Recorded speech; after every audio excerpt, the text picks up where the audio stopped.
Okay, in charting teeth, going back to the teeth, if we clicked on number 19, we're going to go to entering the treatment. So let's enter a filling. So an MO on number 19. All we have to do is click which one we want here. We want a treatment plan that. So somebody has a cavity, and we're going to say MO, and we're going to say what was it? What's the diagnosis? What caused this problem? Why are we doing the filling?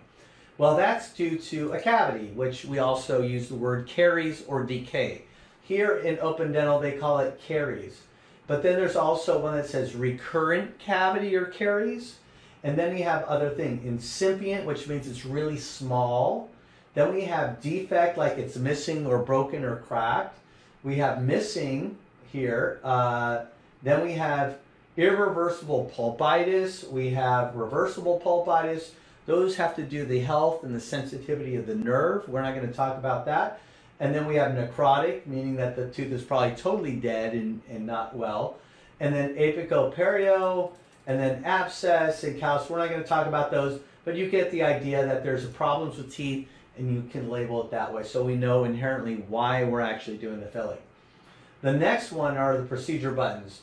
Now, you have to not only commit to the sides, but you have to commit to the type of material or the type of restoration we're going to do.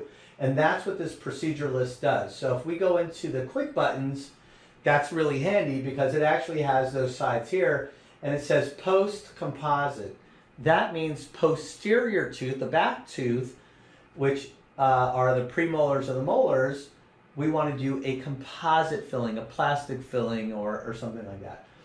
We have ant, which is anterior, which are the front teeth, and then we have the composites there. And then we have silver fillings, which most people aren't doing silver fillings anymore, but in case they're doing it, they do it. We also have made this a custom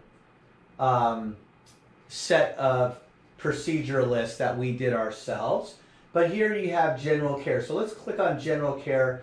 And now you can see we have composite here. We already identified the side over here. And we want to do a composite, or we do a crown or something else. But since we pick sides, you know, a crown is the whole thing. But let's do composite. Now we say composite.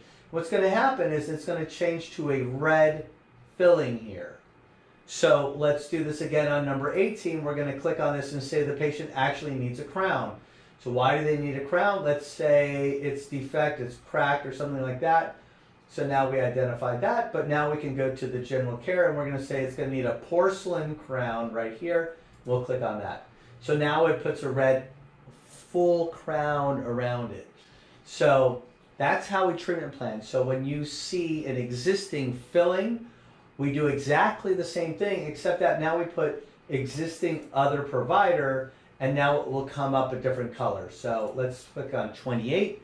We're going to do a DO composite on 28, and now we see it's a different color than what's already been done, which is blue, or what needs to happen, which is red, and we have a different color, which is green, meaning it's existing but still okay.